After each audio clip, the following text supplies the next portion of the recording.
Hello friends, conceptual classes में आप लोगों का स्वागत है। मैं जितेंद्र कुमार आप लोगों का स्वागत करता हूं। दोस्तों, आज के वीडियो में हम लोग औरंगजेब के बारे में पढ़ेंगे। इसके पहले दोस्तों हम लोगों ने शाहजहां के बारे में पढ़ा और शाहजहां के 4 पुत्र होते हैं और उन्हीं में से एक पुत्र औरंगजेब जो रहता है वह अपने भाइयों से युद्ध लड़कर युद्ध जीतता है तथा वास्तविक सुल्तान के रूप में उभर कर मुगल गद्दी पे बैठता है। तो आज इस वीडियो में हम लोग औरंगजेब के बारे में पढ़ेंगे, जो कि मुगल वंश के गद्दी पे लगभग 50 वर्षों का 1658 ईस्वी से 1707 ईस्वी तक शासन करते हैं। तो लगभग इनका 50 वर्षों का शासनकाल जो है वह मुगल काल के दौरान देखा जाता है। तो इनके बारे में आज हम लोग पढ़ते हैं। चलिए आइए जानते हैं पहले इनके परिचय के बारे में। कुछ शुरुआती दौर के बारे में हम लोग औरंगजेब के जान लेते हैं। उसके बाद इनके शासन काल के दौरान जो प्रमुख विद्रोह हुए हैं उनके बारे में पढ़ेंगे। इनके द्वारा कई सारे क्षेत्रों को जीता गया तथा कई सारे महत्वपूर्ण कार्य कराए गए। तो सभी कार्यों को हम लोग बारी बारी से इस वीडियो के माध्यम से देखेंगे। तो चलिए दोस्तों, इनके परिचय के बारे में हम लोग पहले पढ़ लेते हैं। इनका जन्म जो है वह 1618 ईस्वी में दोहद उज्जैन के क्षेत्रों में हुआ था। तो औरंगजेब का जन्म जो है उज्जैन के क्षेत्रों में जो दोहद क्षेत्र पड़ता था वहां पे 1618 ईस्वी में इनका जन्म होता है। अगर इनके पिता की बात करें तो इनके पिता के बारे में हम लोग पिछले वीडियो में पढ़ा था। इनके पिता शाहजहां रहते हैं तथा इनकी माता जो होती है अर्जुबंद बानो बेगम होती है और यही अर्जुबंद बानो बेगम को मुमताज महल के नाम से भी जाना जाता है। और इसी मुमताज महल के लिए शाहजहां के द्वारा आगरा में ताजमहल का निर्माण करवाया जाता है, जो कि कहा जाता है कि एक प्यार की निशानी होती है। तो शाहजहां के बारे में हम लोग पिछले वीडियो में पढ़ लिया है। अगर आप उस वीडियो को नहीं देखे हैं तो जाकर के आप उस वीडियो को देख लें ताकि ये वीडियो आप लोगों को समझने में आसानी हो। अब जानते हैं, आइए इनके पत्नी के बारे में। औरंगजेब की जो पत्नी रहती है वह रबिया उद दौरानी रहती है, जिनको कि दिलरास बानो बेगम के नाम से भी जाना जाता है। तो इन्हें इतिहासकार जो है दिलरास बानो बेगम के नाम से भी बताया है कि इनका एक अन्य नाम दिलरास बानो बेगम भी था। तो रबिया उद दौरानी के लिए, अपनी पत्नी के लिए औरंगजेब के द्वारा एक बीवी का मकबरा बनाया जाता है। बीवी का मकबरा जो है औरंगजेब के द्वारा औरंगाबाद में बनवाया जाता है औरंगजेब के द्वारा। और कहा जाता है कि बीवी के मकबरे का जो आकृति था वह लगभग ताजमहल से मिलता जुलता था। लगभग ताजमहल के आकार का ही एक बीवी का मकबरा औरंगजेब के द्वारा भी अपनी पत्नी के लिए बनवाया जाता है। और कहा जाता है इसीलिए इस बीवी के मकबरा को फूहड़ नकल, ताजमहल का फूहड़ नकल के नाम से भी जाना जाता है। तो यह भी क्वेश्चन कई बार एग्जाम में पूछा गया है, तो इसे आप याद रखिएगा कि ताजमहल के फूहड़ नकल के नाम से किस मकबरा को जाना जाता है। तो औरंगजेब के द्वारा बनवाया गया बीवी का जो मकबरा था उसे ताजमहल के फूहड़ नकल के नाम से भी जाना जाता था। चूंकि उसकी जो आकृति थी वह लगभग बिल्कुल ताजमहल के जैसा ही थी, इसीलिए उसे ताजमहल का फूहड़ नकल मतलब कि उसका डुप्लीकेट उसे कहा गया। चलिए अब जानते हैं इनके राज्याभिषेक से संबंधित बातें को। औरंगजेब की राज्याभिषेक जो है वह 2 बार होता है। शुरू में जब वह अपने भाइयों से युद्ध लड़ते हैं, जब वह अपने पिता शाहजहां की खबर सुनते हैं कि उनके पिता शाहजहां की तबीयत अच्छी नहीं है और वह मरने वाले हैं, तो सभी भाइयों में युद्ध छिड़ जाता है। और जब वह सारे भाइयों से युद्ध औरंगजेब जीत जाते हैं तो आनंद फानन में ही शुरू में दिल्ली के क्षेत्रों में ही अपना राज्याभिषेक सबसे पहली बार करवा लेते हैं। और पहली बार वह जुलाई 1658 ईस्वी में अपना राज्याभिषेक सभी भाइयों से युद्ध जीतने के बाद करवाते हैं। और पुनः जब ये अच्छी तरह से अपनी सत्ता को स्थापित कर लेते हैं मुगल काल के दौरान, तो कहा जाता है फिर से ये अपना राज्याभिषेक एक बार करवाते हैं। फिर से दोबारा राज्याभिषेक इनका जून 1659 ईस्वी में करीब 1 साल के बाद दोबारा यह अपना राज्याभिषेक करवाते हैं। तो यह भी क्वेश्चन कई बार एग्जाम में पूछा गया है इनके राज्याभिषेक से रिलेटेड कि मुगल काल के कौन से सुल्तान थे जिनका राज्याभिषेक 2 बार हुआ था। तो औरंगजेब जो थे जिनका कि राज्याभिषेक 2 बार होता है। एक तो भाइयों से युद्ध जीतने के तुरंत बाद 1658 में किया जाता है उनके द्वारा राज्याभिषेक, और जब पूर्णतः सत्ता प्राप्त कर लेते हैं, जब पूर्णतः सत्ता स्थापित कर लेते हैं, तो यह दोबारा राज्याभिषेक 1659 ईस्वी में करवाते हैं। इसके पहले हम लोगों ने पढ़ा था कि दिल्ली सल्तनत में भी एक शासक होते हैं जिनका कि राज्याभिषेक 2 बार हुआ था। तो ये दोनों क्वेश्चन बराबर आते रहता है, तो लड़का कभी कभी कंफ्यूज कर जाता है। तो क्वेश्चन को आप लोग ध्यान से देखिएगा कि दिल्ली सल्तनत बोल रहा है या मुगल काल बोल रहा है। अगर दिल्ली सल्तनत बोला जाए तो कि दिल्ली सल्तनत के कौन वैसे राजा हुए जिनका कि राज्याभिषेक 2 बार हुआ था, तो दिल्ली सल्तनत में जो थे वह FST थे, फिरोज शाह तुगलक, जिनका कि राज्याभिषेक 2 बार हुआ था। और मुगल काल में औरंगजेब जो रहते हैं जिनका कि राज्याभिषेक 2 बार होता है। तो इन दोनों क्वेश्चन को आप याद रखिएगा। तो चलिए अब आइए जानते हैं इनके गुरु के बारे में। इनका गुरु का जो नाम था वह था मीर मोहम्मद हकीम। तो औरंगजेब के गुरु का नाम मीर मोहम्मद हकीम था। औरंगजेब जब गद्दी पे बैठते हैं शुरू में, तो कहा जाता है कि यह आलमगीर के नाम से गद्दी पे बैठते हैं। तो यह भी क्वेश्चन कई बार एग्जामों में पूछा गया है, तो इसे भी आप याद रखिएगा कि औरंगजेब किस नाम से गद्दी पे बैठते हैं। तो आलमगीर के नाम से वह जो है मुगल वंश के गद्दी पे बैठते हैं।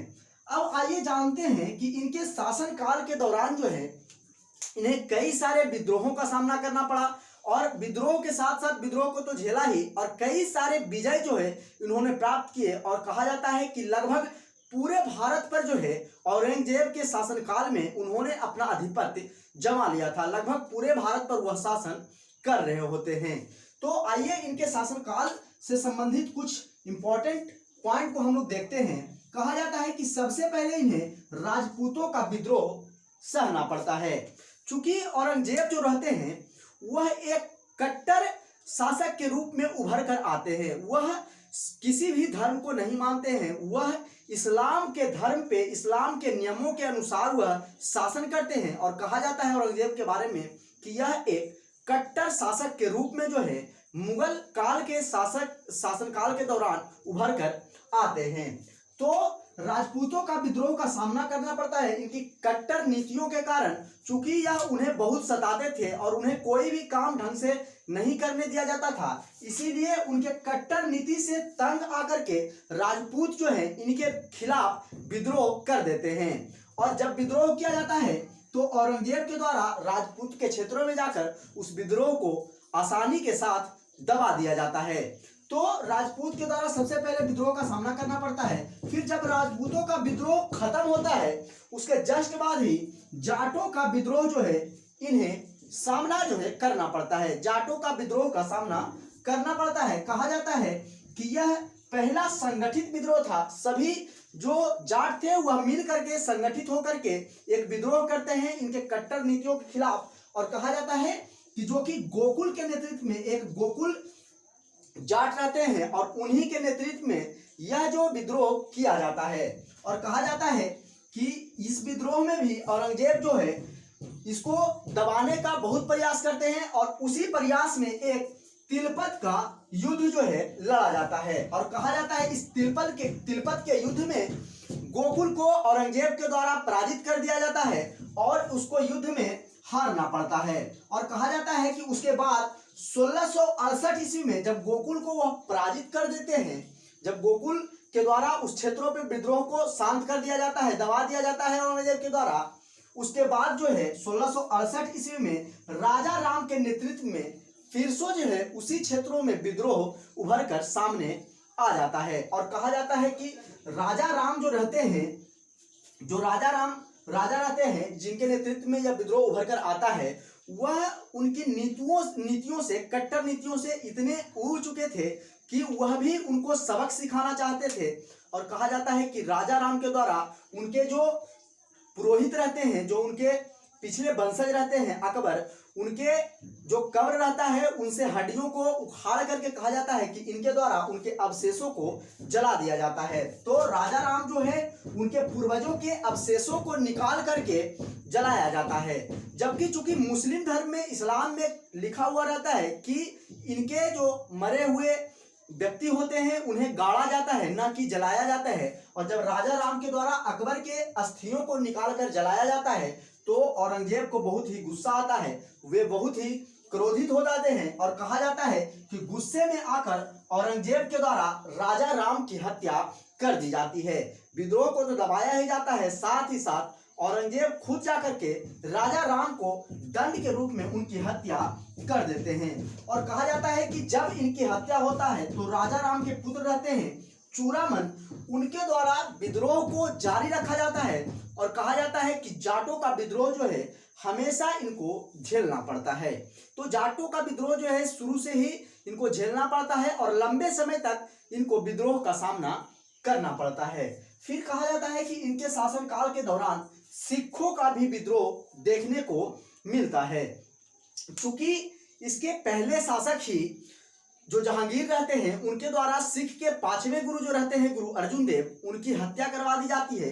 तो सिख भी इनके शासन से संतुष्ट नहीं रहते हैं, वह भी खफा रहते हैं और उसके कारण सिखों का विद्रोह जो है इनके शासनकाल में भी देखने को मिलता है। कहा जाता है कि जो सिख के 9वें गुरु रहते हैं गुरु तेग बहादुर, जो सिख के 9वें गुरु गुरु तेग बहादुर होते हैं, उन्हें औरंगजेब के द्वारा कहा जाता है कि इस्लाम कबूल कर लीजिए और इस्लाम को अपना धर्म बना लीजिए, लेकिन उनके द्वारा इस धर्म को नहीं अपनाया जाता है और कहा जाता है कि बदले में वह गुरु तेग बहादुर के साथ साथ उनके कई अनुयायियों को जो है वह कैद करके अपने दरबार में ले आते हैं और कहा जाता है कि पानी में सर को डुबा डुबा कर कई सारे यातनाएं जो है गुरु तेग बहादुर को दिया जाता है और अंत में कहा जाता है फांसी पे लटकाकर उनकी मृत्यु हो जाती है। तो फांसी की सजा जो है औरंगजेब के द्वारा सिख के 9वें गुरु जो रहते हैं गुरु तेग बहादुर, उनको दे दी जाती है। तो यह भी क्वेश्चन एग्जाम में पूछा जाता है कई बार कि सिख के 9वें गुरु गुरु तेग बहादुर की हत्या किनके द्वारा की गई थी। तो औरंगजेब के द्वारा, औरंगजेब वह मुगल शासक रहते हैं जिनके द्वारा सिख के 9वें गुरु गुरु तेग बहादुर की हत्या जो है फांसी की सजा देकर कर दी जाती है। फिर अगर बात किया जाए जब उनको फांसी दी जाती है तो फिर उनके पुत्र एक रहते हैं, औरंगजेब के पुत्र रहते हैं अकबर, और उनका विद्रोह जो है उनको उनके विद्रोहों का सामना करना पड़ता है। औरंगजेब का जो पुत्र रहता है अकबर, जब वह अपने पिता के खिलाफ विद्रोह करता है तो उनके पिता चाहते हैं कि अपने पुत्र को विद्रोह को दबा ले, नहीं तो जनता और भी भड़क उठेगी मेरे प्रति और सोचेगी कि जब इसका पुत्र ही इसके खिलाफ विद्रोह कर रहा है तो और जनता भी मिलकर हमारे खिलाफ विद्रोह कर देगी। और इसी कारण होता है कि वह अपने पुत्र के विद्रोह को दबाने के लिए अपनी सेना को भेजता है। और कहा जाता है कि जब वह अपनी सेना को भेजता है तो मेवाड़ के जो शासक रहते हैं उनके द्वारा अकबर को शरण मिल जाती है। चूंकि राजपूत भी चाहते थे कि इनकी सत्ता को खत्म किया जाए और इसीलिए निरंतर जो है राजपूतों का विद्रोह जो है देखने को मिलता है इनके शासन काल में। तो जब इनका पुत्र जो रहता है अकबर, वह इनके खिलाफ विद्रोह करता है तो राजपूत शासक जो होते हैं वह इनका सहयोग करते हैं। और कहा जाता है कि मेवाड़ के शासक जो रहते हैं वह अकबर का सहयोग करते हैं, लेकिन औरंगजेब की सेना के द्वारा इस विद्रोह को दबा दिया जाता है। और फिर जब इस विद्रोह को दबाया जाता है तो अकबर जो उनका पुत्र रहता है वह मेवाड़ के शासकों के पास से भाग जाता है और भाग करके वह मराठाओं के पास चला जाता है। चूंकि उस समय जो मराठा की सेना रहती है वह शिवाजी के नेतृत्व में अपनी चरम सीमा पे रहती है, इसीलिए वह भाग करके मेवाड़ शासकों के पास से मराठाओं के पास चले जाते हैं। और उनके शरण में जाने के बाद कहा जाता है कि जब फिर से वह विद्रोह करना चाहते हैं तो उसके बीच में ही औरंगजेब के द्वारा एक फर्जी पत्र जारी कर दिया जाता है और वह पत्र को जो है मराठाओं के बीच पहुंचा दिया जाता है। और उस पत्र में यह लिखा जाता है कि सब कुशल है और अपने बेटे की तरफ से बड़ाई करते हैं कि ऐसा प्रतीत होता है उस पत्र से कि मराठाओं को लगता है कि उसका पुत्र अकबर जो है वह अपने पिता के ओर से ही मिला हुआ है और हम लोग के प्रति एक साजिश रच रहा है और हम लोग को मरवा रहा है। और कारण यह होता है कि फिर जो मराठा लोग भी अकबर को शरण न दे करके उन्हें अपने शासन से निकाल देते हैं। और कहा जाता है कि जब इन्हें भगाया जाता है तो फिर वह भागकर फारस के क्षेत्रों में चले जाते हैं। तो जब इन्हें मराठाओं की शरण नहीं मिलती है, मराठाओं के द्वारा भी भगा दी जाती है, जब फर्जी पत्र जो घोषित करते हैं औरंगजेब, और उस फर्जी पत्र के बारे में जब जानते हैं मराठा शासक, तो उन्हें भी भागना पड़ता है और फारस के क्षेत्र में फिर अकबर कहा जाता है कि जाकर शरण लेते हैं। और कहा जाता है कि इसी क्षेत्रों में फिर जब फारस के क्षेत्रों में अकबर चले जाते हैं तो फिर इसी के चक्कर में, अकबर के चक्कर में ही औरंगजेब को फारस के क्षेत्रों मतलब दक्षिण के क्षेत्रों में जाना पड़ता है और अंतिम 25 वर्षों का शासनकाल जो है वह दक्षिण के क्षेत्रों में ही औरंगजेब के द्वारा बिता दिया जाता है। तो इनके बारे में भी हम लोग आगे पढ़ेंगे। तो चलिए आइए जानते हैं हम लोग। फिर कहा जाता है कि मराठाओं से एक संधि होती है। जब यह फर्जी पत्र जारी किया जाता है औरंगजेब के द्वारा, तब जब वो अपना सेनापति को भेजते हैं औरंगजेब, तो कहा जाता है कि जून 1665 ईस्वी में शिवाजी और इनके जो सेनापति रहते हैं मुगल की तरफ से राजा जय सिंह, जो कि राजपूत शासक ही रहते हैं, उनके बीच में एक संधि होती है। और यह संधि जून 1665 में होती है और इस संधि को पुरंदर की संधि के नाम से जाना जाता है। तो यह क्वेश्चन कई बार एग्जाम में पूछा गया है, तो इसे आप याद रखिएगा कि शिवाजी और राजा जय सिंह के बीच में कौन सी संधि हुई थी। तो शिवाजी और राजा जय सिंह के बीच में पुरंदर की संधि 1665 ईस्वी में होती है। तो इसे भी आप याद रखिएगा। कहा जाता है कि जब यह संधि होता है उन दोनों के बीच में, तो राजा जयसिंह के द्वारा बोला जाता है कि औरंगजेब जो है आपको अपने दरबार में बुला रहे हैं, और धोखे से जो है शिवाजी को वह औरंगजेब के दरबार में लेकर के चला जाता है। और औरंगजेब को चूंकि डर रहता है पहले से ही, इसीलिए शिवाजी को बंदी बना लिया जाता है। और कहा जाता है कि जब शिवाजी को बंदी बनाया जाता है तो कुछ दिनों के बाद किसी तरह से शिवाजी जो है उनके चंगुल से छूट करके फिर वह अपने साम्राज्य में वापस आ जाते हैं। और कहा जाता है कि उन्होंने भी अपने शासनकाल में बहुत दूर तक अपने साम्राज्य का विस्तार किया और फिर अपने साम्राज्य में शासन करते करते ही उनकी मृत्यु हो जाती है। और जब शिवाजी की मृत्यु होती है तो फिर उनके पुत्र जो रहते हैं संभाजी, वह मराठाओं के अगले शासक के रूप में गद्दी पे बैठते हैं। और कहा जाता है कि चूंकि शुरू से ही औरंगजेब चाहता था कि वह राजपूतों को कुचल दे, और इसी कारण 1689 ईस्वी में फिर संभाजी की हत्या जो है औरंगजेब के द्वारा कर दी जाती है। तो यह भी याद रखिएगा कि शिवाजी के पुत्र संभाजी की हत्या जो है 1689 ईस्वी में कर दिया जाता है। औरंगजेब के समय में पुर्तगालियों और अंग्रेजों का विद्रोह जो है, उनकी डकैती जो भी है देखने को मिलता है। चूंकि इन्हीं के शासनकाल के दौरान से ही अंग्रेजों और पुर्तगालियों का आगमन जो है भारत में शुरू हो जाता है, और अंग्रेजी और पुर्तगालियों डाकुओं के द्वारा जो है कई सारे जहाजें लूटी जाती है। तो आइए उनके बारे में हम लोग जानते हैं। कहा जाता है कि पुर्तगाली डाकुओं के द्वारा बंगाल के खाड़ी के क्षेत्रों में जो है जो जहाज जाती थी उसे लूट लिया जाता था। तो पुर्तगालियों डाकुओं के द्वारा जब यह जहाज लूटा जाता था, तो जब यह खबर औरंगजेब को मिला कि बंगाल के खाड़ी में जो उनका जहाज जाता है वह पुर्तगाली डाकुओं के द्वारा लूट लिया जाता है, तो यह अपनी सेना को उस क्षेत्रों में भेजते हैं। और कहा जाता है कि चटगांव को वह अपना केंद्र बनाते हैं, और चटगांव को वह अपना केंद्र बना करके कहा जाता है कि बंगाल की खाड़ी के क्षेत्रों से पुर्तगाली डाकुओं को खदेड़ देते हैं, और साथ ही साथ पूर्वी बंगाल को भी वह जीतकर अपने साम्राज्य में मिला लेते हैं। तो पुर्तगाली डाकुओं का भी सामना उन्हें करना पड़ता है। और साथ ही साथ कहा जाता है कि पश्चिमी समुद्र तट पर जो है अंग्रेजी समुद्री डाकू का सामना उसे करना पड़ता है। इधर बंगाल की खाड़ी में पुर्तगाली डाकू उनके जहाजों को लूटा करते थे, जबकि पश्चिमी समुद्र तट पर जो है अंग्रेजी डाकू उनके जहाजों को लूट लिया करते थे। कहा जाता है कि अंग्रेज जो है सूरत में उस समय आ चुके थे, और सूरत में उनका कारखाना था, और वही कारखाना से अपना व्यापार करते थे। व्यापार के साथ साथ ही वह समुद्री क्षेत्रों में जो है औरंगजेब के जहाजों को लूटने का काम करते थे। तो कहा जाता है कि इस समय धीरे धीरे अंग्रेज को चारों तरफ से नोचा खींची किया जाता है। इसी कारण से औरंगजेब का शासन जो है धीरे धीरे कमजोर होने लगता है, और कहा जाता है कि इस समय ही अंग्रेज लोग भारत आ जाते हैं और इनके शासन को कमजोर करने लगते हैं।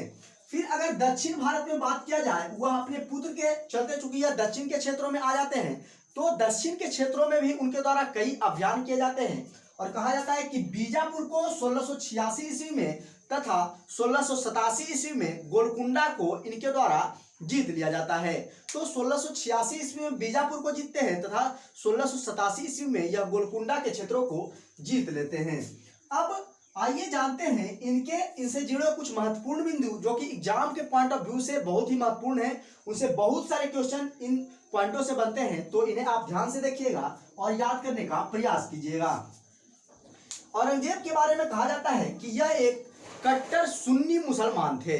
तो यह भी क्वेश्चन कई बार पूछा गया है कि वह कौन से मुसलमान थे, औरंगजेब कौन से मुसलमान थे, तो वह सुन्नी मुसलमान थे, वो भी कट्टर सुन्नी मुसलमान थे, जिन्होंने इस्लाम को अपना धर्म माना और इस्लाम के बल पर ही, इस्लाम के तरीके से ही वह पूरे मुगल काल के दौरान शासन करते हैं। तो इसके बारे में हम लोग पढ़ा था पहले, और कहा जाता है कि 1665 ईस्वी में उन्होंने मंदिरों को तोड़ने का आदेश दे दिया था। कहा जाता है कि मंदिरों को इनके द्वारा तोड़ने का आदेश 1665 में दे दिया जाता है और कई सारी मंदिरों को जो है इनके द्वारा तुड़वा दिया जाता है। तो यह भी आप याद रखिएगा। कहा जाता है कि जजिया कर को इनके द्वारा पुनः लागू कर दिया जाता है, जो कि इनके पहले जो शासक रहते हैं वह जजिया कर को समाप्त करते हैं। इनके द्वारा पुनः जजिया कर को लागू कर दिया जाता है और हिंदुओं से धार्मिक कर वसूला जाने लगता है। कहा जाता है कि इनके द्वारा संगीत नृत्य पर भी रोक लगा दिया जाता है। चूंकि औरंगजेब के बारे में कहा जाता है कि यह खुद एक बीना वादक थे, बीना बजाने में यह निपुण थे, लेकिन फिर भी इनके द्वारा संगीत एवं नृत्य पर रोक लगा दिया जाता है। कहा जाता है कि चूंकि यह इस्लाम धर्म को मानते थे और इस्लाम में ये सब संगीत और नृत्य जो है इसे गुनाह माना गया है, यह सही नहीं माना गया है, इसी कारण से जो है संगीत और नृत्य को इनके द्वारा रोक लगा दिया जाता है। कहा जाता है कि नवरोज त्योहार को भी इनके द्वारा समाप्त कर दिया जाता है। हम लोग पढ़े थे कि सबसे पहले नवरोज त्योहार की शुरुआत जो बलबन के द्वारा किया जाता है, इस नवरोज त्योहार को भी औरंगजेब के द्वारा समाप्त कर दिया जाता है। साथ ही साथ झरोखा दर्शन जो कि अकबर के द्वारा चलाया गया था, इस झरोखा दर्शन को भी यह समाप्त कर देते हैं।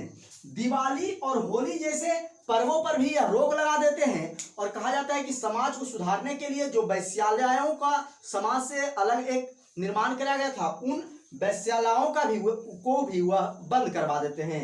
तो ये सारी कार्य जो है उनके द्वारा करवाया जाता है। कहा जाता है कि दिल्ली के लाल किला में उनके द्वारा मोती मस्जिद का निर्माण करवाया जाता है।